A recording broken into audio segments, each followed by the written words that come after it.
ಎಲ್ಲರಿಗೂ ವಂದನೆಗಳು.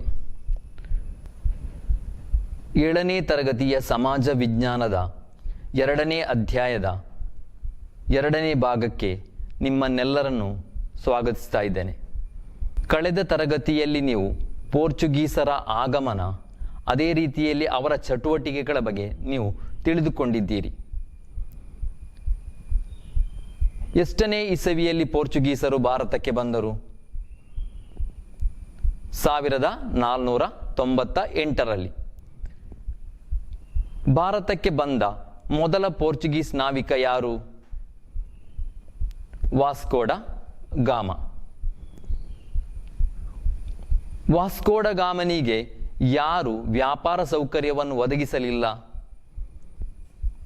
ವಾಸ್ಕೋಡ ಗಾಮನಿಗೆ ಕಲ್ಲಿಕೋಟೆಯ ರಾಜ ವ್ಯಾಪಾರ ಸೌಕರ್ಯವನ್ನು ಒದಗಿಸಲಿಲ್ಲ. ಈತನು ತನ್ನ ವ್ಯಾಪಾರವನ್ನು ಎಲ್ಲಿ ಮುಂದುವರಿಸಿದನು? ವಾಸ್ಕೋಡ ಗಾಮನು ತನ್ನ ವ್ಯಾಪಾರವನ್ನು ಕಣ್ಣೂರಿನಲ್ಲಿ ಮುಂದುವರಿಸಿದನು. ವಾಸ್ಕೋಡ ಗಾಮನ ನಂತರ ಭಾರತಕ್ಕೆ ಬಂದ ಇತರ ನಾವಿಕರು ಯಾರೆಲ್ಲ? ಅಲ್ಮೇಡ, ಅಲ್ಬುಕರ್ಕ್.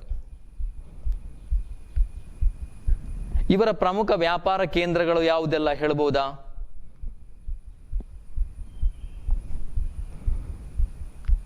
ಗೋವಾ, ದಾಮನ್, ದಿಯು ಇವರ ಪ್ರಮುಖ ವ್ಯಾಪಾರ ಕೇಂದ್ರಗಳು.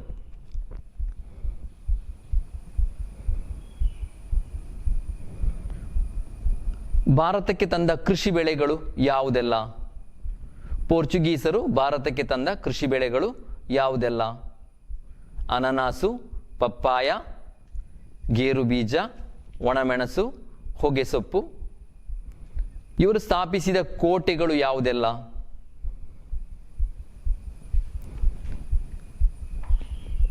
ಕಣ್ಣೂರಿನ ಸೈಂಟ್ ಆಂಜಲೋ ಕೋಟೆ, ತ್ರಿಶೂರಿನ ಕೋಟಪುರ ಕೋಟೆ. ಇವರು ವಿಕಾಸಗೊಳಿಸಿದ ಕಲಾರೂಪ ಯಾವುದು? ಪೋರ್ಚುಗೀಸರು ಚವಿಟು ನಾಟಕವೆಂಬ ಕಲಾರೂಪವನ್ನು ವಿಕಾಸಗೊಳಿಸಿದರು. ಭಾರತದಲ್ಲಿ ವ್ಯಾಪಾರಕ್ಕಾಗಿ ಬಂದಂತಹ ಪೋರ್ಚುಗೀಸರಿಗೆ ಹೆಚ್ಚು ವ್ಯಾಪಾರ ಕೇಂದ್ರಗಳನ್ನು ಸ್ಥಾಪಿಸಲು ಸಾಧ್ಯವಾಗಲಿಲ್ಲ.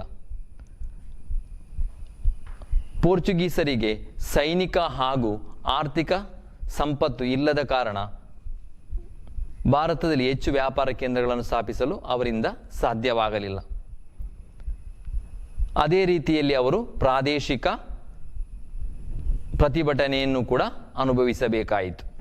ಪೋರ್ಚುಗೀಸರ ನಂತರ ಭಾರತಕ್ಕೆ ವ್ಯಾಪಾರಕ್ಕೆ ಬಂದ ಇತರ ವಿದೇಶಿಯರು ಯಾರೆಲ್ಲ? ಡಚ್ಚರು, ಇಂಗ್ಲಿಷರು, ಫ್ರೆಂಚರು. ಇಂದಿನ ತರಗತಿಯಲ್ಲಿ ನಾವು ಯುರೋಪಿನ 2ನೆಯ ಶಕ್ತಿಯಾದಂತಹ ಡಚ್ಚರ ಕುರಿತು ತಿಳಿದುಕೊಳ್ಳೋಣ. ಎಲ್ಲರೂ ನಿಮ್ಮ ಪಾಠ ಪುಸ್ತಕವನ್ನು ತೆರೆಯಿರಿ. ಡಚ್ಚರಿಗೆ ಸಂಬಂಧಿಸಿದಂತಹ ಕೆಲವೊಂದು ಪದಗಳನ್ನು ನಾನು ಸ್ಕ್ರೀನಿನಲ್ಲಿ ತೋರಿಸುತ್ತೇನೆ. ಕೊಚ್ಚಿ, ಕೊಲ್ಲಂ, ವಾನ್ ರೀಡ್, ಹಾರ್ಟಸ್ ಮಲಬಾರಿಕಸ್, ಮಾರ್ತಾಂಡ ವರ್ಮ, ಇಟ್ಟಿ ಅಚ್ಯುತ ವೈದ್ಯರ್, 1741, ಮೇಲೆ ತಿಳಿಸಿದಂತಹ ಪದಗಳಿಗೆ ಡಚ್ಚರು ಎಂಬ ಭಾಗದಿಂದ ಬೇಕಾದ ವಿಷಯವನ್ನು ಸಂಗ್ರಹಿಸಿ ನಿಮ್ಮ ನೋಟ್ ಪುಸ್ತಕದಲ್ಲಿ ಬರೆಯಿರಿ.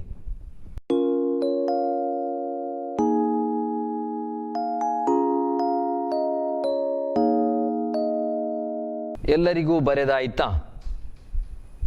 ಸರಿ, ಹಾಗಾದರೆ ಇಲ್ಲಿ ಕೇಳಿ.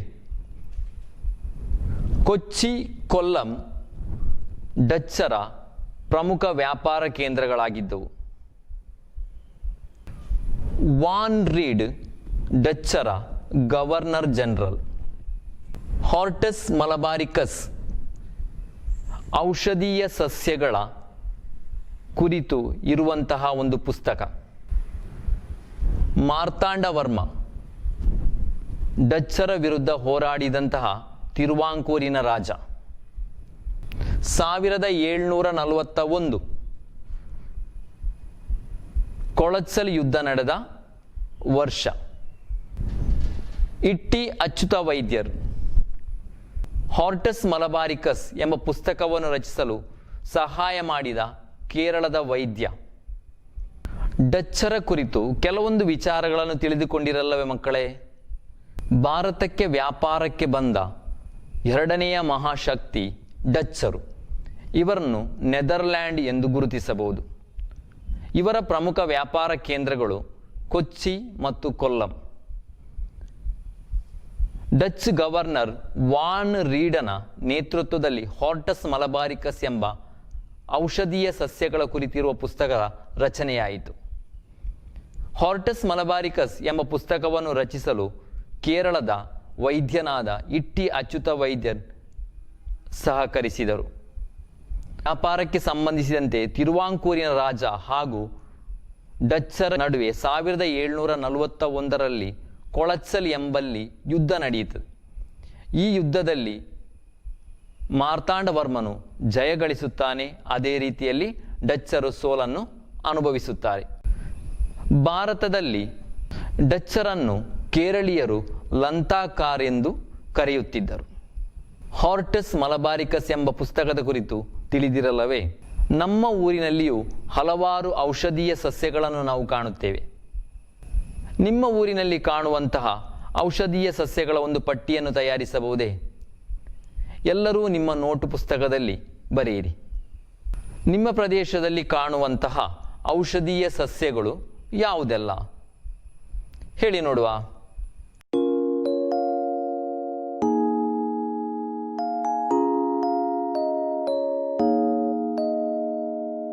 ತುಳಸಿ, ಸಾಂಬ್ರಾಣಿ, ಕಹಿಬೇವು, ಅರಶಿಣ, ಒಂದೆಲಗ. ಈ ಸಸ್ಯಗಳಿಂದ ನಮಗಿರುವ ಪ್ರಯೋಜನಗಳೇನು? ಔಷಧೀಯ ಗುಣವಿರುವಂತಹ ಈ ಸಸ್ಯಗಳು ನಮಗೆ ಹಲವಾರು ರೀತಿಯಲ್ಲಿ ಪ್ರಯೋಜನಕಾರಿಯಾಗಿದೆ. ನಿಮ್ಮ ಊರಿನ ಔಷಧೀಯ ಸಸ್ಯಗಳ ಕುರಿತು ನಿಮ್ಮ ಹಿರಿಯರಲ್ಲಿ ಕೇಳಿ ಒಂದು ಸಂಚಿಕೆಯನ್ನು ತಯಾರಿಸಬಹುದೇ? ಹಾಗಾದರೆ ನಿಮ್ಮ ಪ್ರದೇಶದಲ್ಲಿರುವಂತಹ ಔಷಧೀಯ ಸಸ್ಯಗಳ ಕುರಿತು ವಿವರಣೆಯನ್ನು ಹಿರಿಯರಿಂದ ಸಂಗ್ರಹಿಸಿ ಒಂದು ಸಂಚಿಕೆಯನ್ನು ತಯಾರಿಸಿರಿ. ಈ ಸಂಚಿಕೆಯನ್ನು ನಿಮ್ಮ ಅಧ್ಯಾಪಕರಿಗೆ ವಾಟ್ಸಪ್ ಮುಖಾಂತರ ಕಳುಹಿಸಿಕೊಡಿ. ನಾವು ಈಗಾಗಲೇ ಪೋರ್ಚುಗೀಸರ ಅದೇ ರೀತಿಯಲ್ಲಿ ಡಚ್ಚರ ಹಲವಾರು ವಿಚಾರಗಳನ್ನು ತಿಳಿದುಕೊಂಡಾಯಿತು. ಡಚ್ಚರ ನಂತರ ಭಾರತಕ್ಕೆ ಬಂದಂತಹ ಒಂದು ಮಹಾನ್ ಶಕ್ತಿಯೇ ಯಾರು? ನಾವು ಮೊದಲನೆಯ ಭಾಗದಲ್ಲಿ ಇದರ ಬಗ್ಗೆ ತಿಳಿದುಕೊಂಡಿದ್ದೇವೆ. ಭಾರತಕ್ಕೆ ಬಂದಂತಹ ವಿದೇಶಿಯರು ಯಾರೆಲ್ಲ? ಪೋರ್ಚುಗೀಸರು, ಡಚ್ಚರು, ಇಂಗ್ಲಿಷರು, ಫ್ರೆಂಚರು. ನಾವು ಈಗಾಗಲೇ ಡಚ್ಚರ ಹಾಗೂ ಪೋರ್ಚುಗೀಸರ ಬಗ್ಗೆ ತಿಳಿದುಕೊಂಡಾಯಿತು. ಮುಂದೆ ಯಾರ ಬಗ್ಗೆ ತಿಳಿದುಕೊಳ್ಳೋಣ? ಸರಿ, ಇಂಗ್ಲಿಷರ ಬಗ್ಗೆ ತಿಳಿದುಕೊಳ್ಳೋಣ. ಡಚ್ಚರ ನಂತರ ಭಾರತಕ್ಕೆ ಬಂದ ವಿದೇಶಿ ಶಕ್ತಿ ಇಂಗ್ಲಿಷ್. ನಾವು ಈಗಾಗಲೇ ಭೂಪಟದಲ್ಲಿ ಇಂಗ್ಲೆಂಡನ್ನು ಗುರುತಿಸಿದ್ದೇವೆ. ಇವರನ್ನು ಇಂಗ್ಲೆಂಡ್, ಇಂಗ್ಲಿಷರು, ಯುನೈಟೆಡ್ ಕಿಂಗ್ಡಮ್ ಎಂಬುದಾಗಿ ಗುರುತಿಸಬಹುದು. ಇಂಗ್ಲಿಷರನ್ನು ಯಾವ ರೀತಿಯಲ್ಲಿ ನಾವು ಗುರುತಿಸಬಹುದು? ಇಂಗ್ಲೆಂಡ್, ಯುನೈಟೆಡ್ ಕಿಂಗ್ಡಮ್ ಎಂಬುದಾಗಿ ನಾವು ಗುರುತಿಸಬಹುದು. ಭಾರತಕ್ಕೆ ಇಂಗ್ಲಿಷರ ಆಗಮನ ಯಾವಾಗ ಆಯಿತು? ಯಾರಿಗಾದರೂ ಹೇಳಬಹುದೇ? ಸರಿ, ಹಾಗಾದರೆ ಇಲ್ಲಿ ಕೇಳಿ. ಚೀನಾ ಹಾಗೂ ಭಾರತಗಳೊಳಗೆ ವ್ಯಾಪಾರಕ್ಕಾಗಿ 1600ರಲ್ಲಿ ಲಂಡನ್ನಿನಲ್ಲಿ ಇಂಗ್ಲಿಷ್ ಈಸ್ಟ್ ಇಂಡಿಯಾ ಕಂಪನಿಯ ಸ್ಥಾಪನೆಯಾಯಿತು. ಎಷ್ಟರಲ್ಲಿ? 1600ರಲ್ಲಿ ಇಂಗ್ಲಿಷ್ ಈಸ್ಟ್ ಇಂಡಿಯಾ ಕಂಪನಿಯ ಸ್ಥಾಪನೆಯಾಯಿತು. ಇವರ ಬಗ್ಗೆ ಹೆಚ್ಚು ತಿಳಿದುಕೊಳ್ಳಬೇಡವೇ?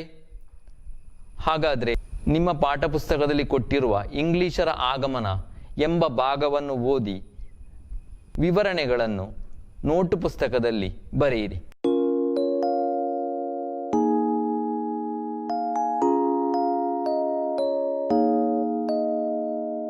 ಎಲ್ಲರೂ ಬರೆದಿರುವಿರಾ?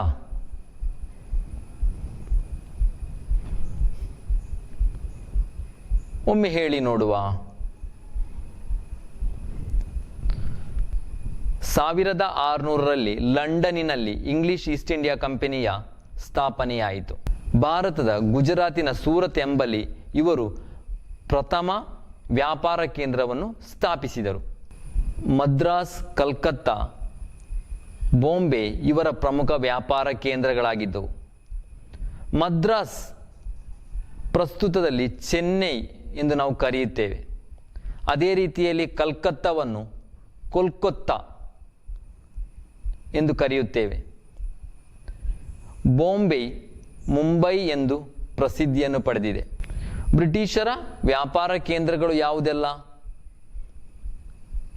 ಸೂರತ್, ಕಲ್ಕತ್ತಾ, ಮದ್ರಾಸ್, ಬಾಂಬೆ. ಈಗಾಗಲೇ ನಾವು ಭಾರತಕ್ಕೆ ವ್ಯಾಪಾರಕ್ಕಾಗಿ ಬಂದಂತಹ 3 ಪ್ರಮುಖ ದೇಶಗಳ ಕುರಿತು ತಿಳಿದುಕೊಂಡಿದ್ದೇವೆ. ಯಾವುದೆಲ್ಲ ಈ ಪ್ರಮುಖ ದೇಶಗಳು? ಪೋರ್ಚುಗೀಸರು, ಡಚ್ಚರು, ಇಂಗ್ಲಿಷರು.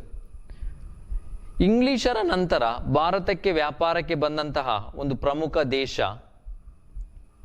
ಫ್ರೆಂಚರು. ಇಂಗ್ಲಿಷರ ನಂತರ ಭಾರತಕ್ಕೆ ಬಂದ ಒಂದು ಪ್ರಮುಖ ದೇಶ ಫ್ರೆಂಚರು. ಎಲ್ಲರೂ ನಿಮ್ಮ ಪಾಠ ಪುಸ್ತಕವನ್ನು ತೆರೆಯಿರಿ.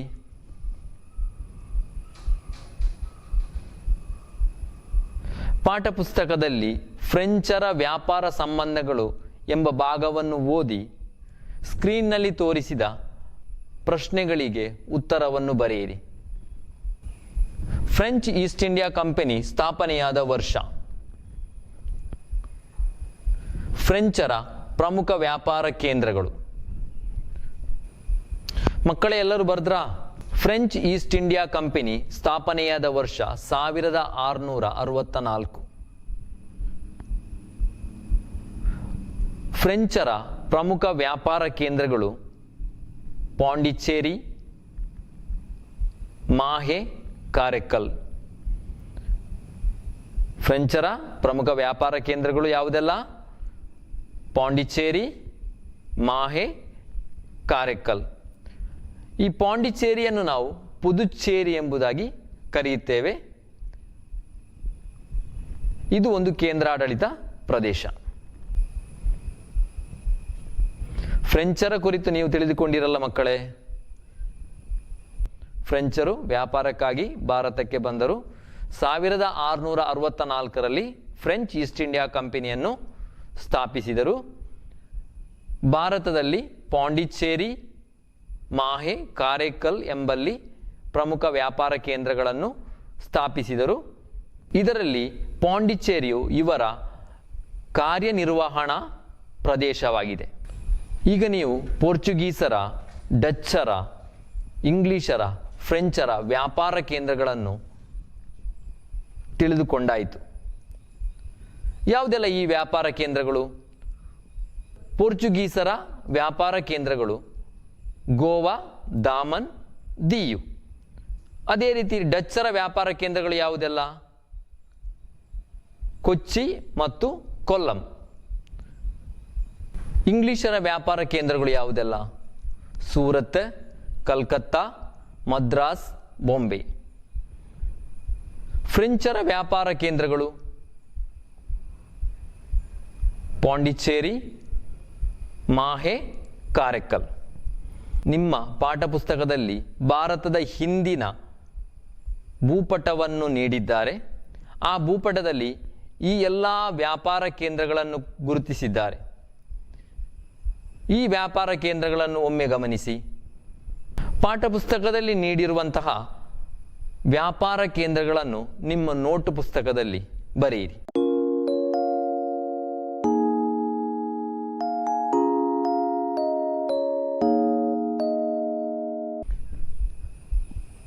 ಎಲ್ಲರ ಬಳಿಯೂ ಅಟ್ಲಾಸ್ ಇದೆ.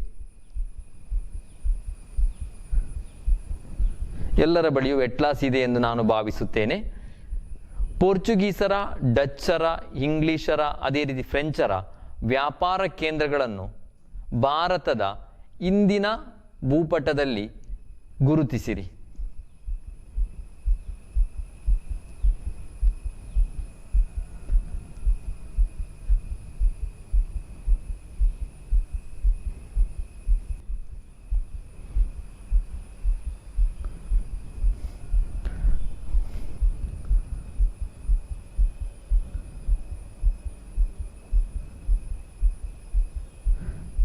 ಎಲ್ಲರೂ ಗುರುತಿಸಿರೆಂದು ಭಾವಿಸುತ್ತೇನೆ. ಈ ಎಲ್ಲ ವ್ಯಾಪಾರ ಕೇಂದ್ರಗಳು ಯಾವ ಯಾವ ರಾಜ್ಯದಲ್ಲಿ ಬರುತ್ತದೆ ಎಂದು ನಿಮ್ಮ ನೋಟು ಪುಸ್ತಕದಲ್ಲಿ ಬರೆಯಿರಿ. ಪೋರ್ಚುಗೀಸರ ವ್ಯಾಪಾರ ಕೇಂದ್ರಗಳು ಗೋವಾ, ದಾಮನ್, ದಿಯು. ಡಚ್ಚರ ವ್ಯಾಪಾರ ಕೇಂದ್ರಗಳು ಕೊಚ್ಚಿ, ಕೊಲ್ಲಂ. ಇಂಗ್ಲಿಷರ ವ್ಯಾಪಾರ ಕೇಂದ್ರಗಳು ಸೂರತ್, ಮದ್ರಾಸ್, ಕಲ್ಕತ್ತಾ, ಬಾಂಬೆ.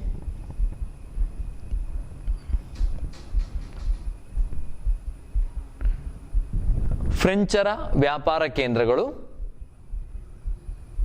ಪಾಂಡಿಚೇರಿ, ಕಾರೈಕಲ್, ಮಾಹೆ.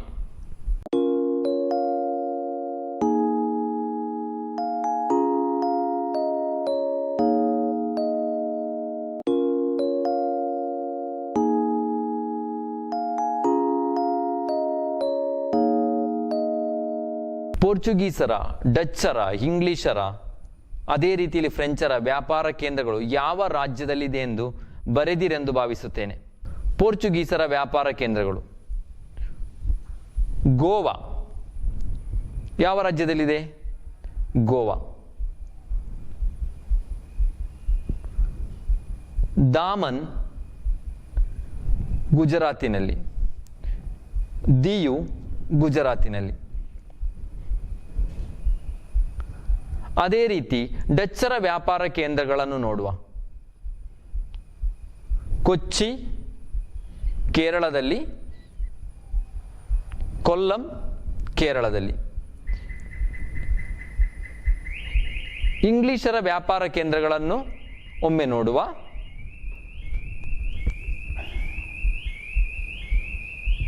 ಸೂರತ್ ಗುಜರಾತಿನಲ್ಲಿ, ಮದ್ರಾಸ್ ಅಥವಾ ಚೆನ್ನೈ ತಮಿಳುನಾಡಿನಲ್ಲಿ, ಕಲ್ಕತ್ತಾ ಅಥವಾ ಕೋಲ್ಕತ್ತಾ ಪಶ್ಚಿಮ ಬಂಗಾಳದಲ್ಲಿ, ಬಾಂಬೆ ಅಥವಾ ಮುಂಬೈ ಮಹಾರಾಷ್ಟ್ರದಲ್ಲಿ. ಫ್ರೆಂಚರ ವ್ಯಾಪಾರ ಕೇಂದ್ರಗಳು ಯಾವ ರಾಜ್ಯದಲ್ಲಿ ಬರುತ್ತವೆ? ಪಾಂಡಿಚೇರಿ,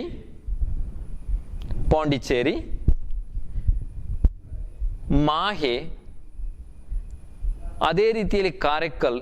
ಇವೆರಡೂ ಕೂಡ ಪಾಂಡಿಚೇರಿ ಎನ್ನುವಂತಹ ಕೇಂದ್ರಾಡಳಿತ ಪ್ರದೇಶದ ಭಾಗವಾಗಿದೆ. ಎಲ್ಲ ರಾಜ್ಯಗಳನ್ನು ಗುರುತಿಸಿರುವಿರಾ? ಎಲ್ಲರೂ ನಿಮ್ಮ ನೋಟು ಪುಸ್ತಕದಲ್ಲಿ ಬರೆದಿರುವಿರಾ? ಸರಿ, ಹಾಗಾದರೆ ಮುಂದೆ ಹೋಗೋಣ.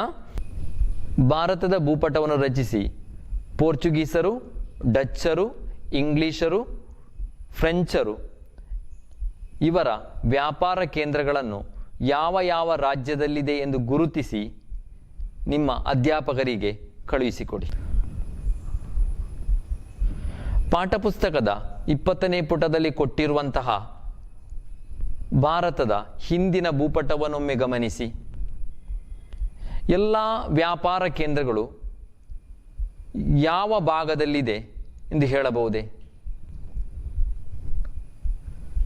ಎಲ್ಲ ವ್ಯಾಪಾರ ಕೇಂದ್ರಗಳು ಕೂಡ ಸಮುದ್ರ ತೀರದಲ್ಲಿ ಅಥವಾ ಸಮುದ್ರದ ದಡದಲ್ಲಿದೆ. ಏನು ಇದರ ವಿಶೇಷತೆ? ಯಾಕಾಗಿ ವಿದೇಶಿಯರು ಸಮುದ್ರ ತೀರದಲ್ಲಿ ವ್ಯಾಪಾರ ಕೇಂದ್ರಗಳನ್ನು ರಚಿಸಿದ್ದಾರೆ?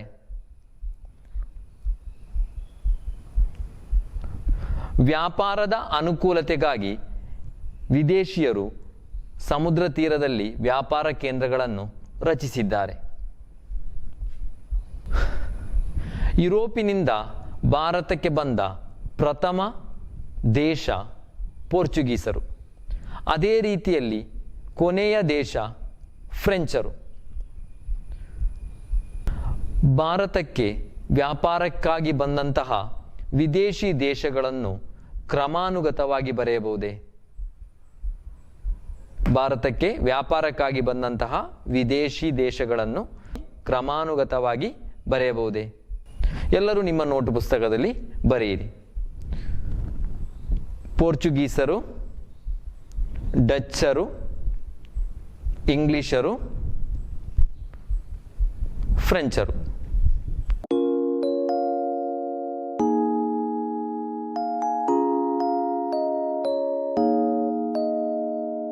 ಇಂದಿನ ತರಗತಿಯಲ್ಲಿ ನಾವು ಡಚ್ಚರ ಆಗಮನ, ಅದೇ ರೀತಿಯಲ್ಲಿ ಇಂಗ್ಲಿಷರು, ಫ್ರೆಂಚರ ವಿವಿಧ ಚಟುವಟಿಕೆಗಳನ್ನು ತಿಳಿದುಕೊಂಡಿದ್ದೇವೆ. ಈ ಎಲ್ಲ ಚಟುವಟಿಕೆಗಳನ್ನು ಒಮ್ಮೆ ನೆನಪು ಮಾಡುವ. ಡಚ್ಚರು ಭಾರತಕ್ಕೆ ವ್ಯಾಪಾರಕ್ಕಾಗಿ ಬಂದರು. ಅವರ ಪ್ರಮುಖ ವ್ಯಾಪಾರ ಕೇಂದ್ರಗಳು ಯಾವುದೆಲ್ಲ? ಕೊಚ್ಚಿ, ಕೊಲ್ಲಂ. ವಾರ್ನ್ ರೀಡ್ ಡಚ್ ಗವರ್ನರ್ನ ನೇತೃತ್ವದಲ್ಲಿ ಹಾರ್ಟಸ್ ಮಲಬಾರಿಕಸ್ ಎನ್ನುವಂತಹ ಪುಸ್ತಕವನ್ನು ರಚಿಸಿದರು. ಕೇರಳದ ವೈದ್ಯನಾದಂಥ ಇಟ್ಟಿ ಅಚ್ಯುತ ವೈದ್ಯರ್ ಇದಕ್ಕೆ ಸಹಾಯವನ್ನು ಮಾಡಿದನು. ತಿರುವಾಂಕೂರಿನ ರಾಜನಾದಂತಹ ಮಾರ್ತಾಂಡವರ್ಮ ಹಾಗೂ ಡಚ್ಚರ ನಡುವೆ 1741ರಲ್ಲಿ ಕೊಳತ್ಸಲ್ ಎಂಬಲ್ಲಿ ಯುದ್ಧ ನಡೆಯಿತು. ಈ ಯುದ್ಧದಲ್ಲಿ ಡಚ್ಚರು ಸೋಲನ್ನು ಅನುಭವಿಸಿದರು. ಡಚ್ಚರನ್ನು ಕೇರಳದಲ್ಲಿ ಲಂತಕಾರ್ ಎಂಬುದಾಗಿ ಕರೆಯುತ್ತಿದ್ದರು. ಡಚ್ಚರ ನಂತರ ಭಾರತಕ್ಕೆ ಬಂದವರು ಇಂಗ್ಲಿಷರು. ಇವರು 1600ರಲ್ಲಿ ಲಂಡನ್ನಿನಲ್ಲಿ ಇಂಗ್ಲಿಷ್ ಈಸ್ಟ್ ಇಂಡಿಯಾ ಕಂಪನಿಯನ್ನು ಸ್ಥಾಪಿಸಿದರು. ಇವರ ಪ್ರಮುಖ ವ್ಯಾಪಾರ ಕೇಂದ್ರಗಳು ಯಾವುದೆಲ್ಲ? ಸೂರತ್, ಮದ್ರಾಸ್, ಕಲ್ಕತ್ತಾ, ಬಾಂಬೆ. ಇಂಗ್ಲಿಷರ ನಂತರ ಫ್ರೆಂಚರು ಭಾರತಕ್ಕೆ ವ್ಯಾಪಾರಕ್ಕಾಗಿ ಬಂದರು. ಇವರು 1644ರಲ್ಲಿ ಫ್ರೆಂಚ್ ಈಸ್ಟ್ ಇಂಡಿಯಾ ಕಂಪನಿಯನ್ನು ಸ್ಥಾಪಿಸಿದರು. ಇವರ ಪ್ರಮುಖ ವ್ಯಾಪಾರ ಕೇಂದ್ರಗಳು ಪಾಂಡಿಚೇರಿ, ಮಾಹೆ, ಕಾರೈಕಲ್. ಪ್ರೀತಿಯ ಮಕ್ಕಳೇ, ಭಾರತದ ಭೂಪಟವನ್ನು ರಚಿಸಿ ವ್ಯಾಪಾರ ಕೇಂದ್ರಗಳನ್ನು ಗುರುತಿಸಿ ನಿಮ್ಮ ಅಧ್ಯಾಪಕರಿಗೆ ಕಳುಹಿಸಿಕೊಡಿ. ಎಲ್ಲರಿಗೂ ವಂದನೆಗಳು.